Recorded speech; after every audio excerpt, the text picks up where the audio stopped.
Hindi po kayo nagtataka? Hindi kaya, sir, dito sa mga nakita po natin mga ebidensya rito, mukhang sablay-sablay, parang minadali ho ninyo. Mr. Witness, kailan ho ba talaga final itong kaso laban kay VP? Yung una na affidavit po, Your Honor, nag-file kami January 30, if I'm not mistaken.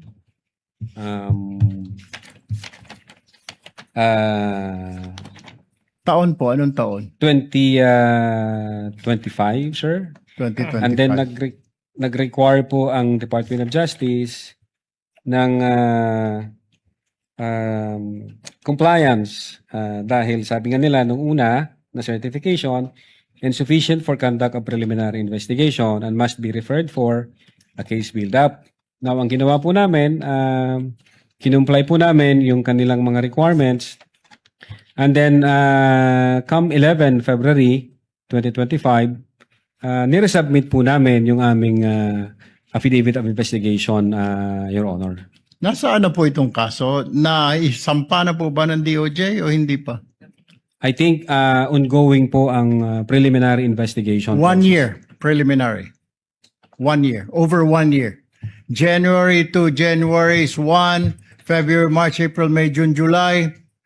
Is that normal for the DOJ to conduct a preliminary about over a year, Mr. Witness? Di ko po masasagot, sir. Hindi ninyo Sorry po. masagot. Sa Could it DOJ. be, hindi po kayo nagtatanong sa kanila, Sir, ano ho problema? Bakit hindi po pa naisasampa sa korte yung aming isinampang kaso dito sa inyo? Hindi ho kayo nagtataka? Ang alam ko, sir, Your No, Honor, hindi po, kayo nagtanong po sa kanila kung bakit? May kulang pa po ba DOJ? Ano pong kakulangan? pag ang referral po, Your Honor, is nasa DOJ na, hands off na ho kami doon. Sila ho ang magde-decide noon kung paano nila ipaprocess yung dokumento. Kaya nga, hindi po kayo nagtataka. Hindi kaya, sir, dito sa mga nakita po natin mga ebidensya rito, mukhang sablay-sablay, parang minadali ho ninyo. Ay kaya nagkakaproblema ho tayo sa mga korte natin na i-dismiss sa mga kaso dahil kulang ang mga dokumento at parang minadali. But nevertheless, you don't have to answer me that. Let me direct my question now to the prosecutors. Mr. Prosecutor, Yes. ito po mga ebidensya na nakita ho natin, hindi pa ninyo ni-review na may mga nakita, hindi nyo nakita itong inconsistencies. Doon nga po sa sinasabi ng defense na pinirmahan, sinubscribe, pero mas maaga yung pagtanggap. Your Honor, as to whether we perused that, Your Honor, please, unfortunately, we were not party to the preparation of this. No, but this was documents. submitted Yes, Your Honor. as evidence, right? Yes, Your Correct. Honor, please. Yes, Your Honor, please. That's why this Pero- witness is more than competent to answer that.